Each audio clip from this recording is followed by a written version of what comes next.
Alors là, ce sont des conditions de vol sur la plaine qui sont typiques et qui sont super.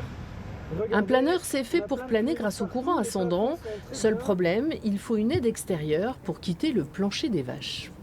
Ça nécessite un moyen logistique, donc un avion remorqueur, un treuil ou quelque chose. Et je me suis dit, mais si je prends un planeur classique équipé d'un moteur électrique comme ça, avec une batterie comme ça, il peut décoller, et que je lui mets des panneaux solaires sur les ailes, et ben, en me disant qu'une journée de soleil, ça me fait mon plein de batterie, ça me fait mon décollage. Puis une fois que j'ai décollé, je coupe le moteur et je vole comme un planeur. Bah là, j'ai une machine qui me permet de me balader partout. Jean-Baptiste Loiselet a mis 3 ans pour mettre au point son appareil. Il a dû concevoir lui-même les panneaux solaires. Je pensais à la base acheter des panneaux souples et puis les coller par-dessus mon aile. Sauf qu'en fait, j'ai des formes en 3D dans tous les sens.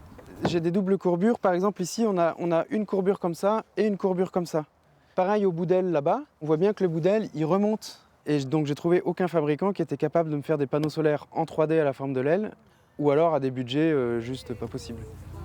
Pour l'aéroclub de Poitiers, qui a accueilli le pilote lors de son escale, ce prototype ne compte que des avantages. Ces appareils seront fabriqués en série. Je pense que c'est l'avenir pour notre club, mais surtout l'avenir du vol à voile au niveau français, peut-être même européen. Ce Tour de France zéro impact carbone est un bon moyen pour évoquer la cause environnementale.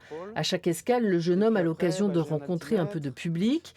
Il souhaiterait dans un avenir proche intervenir en milieu scolaire.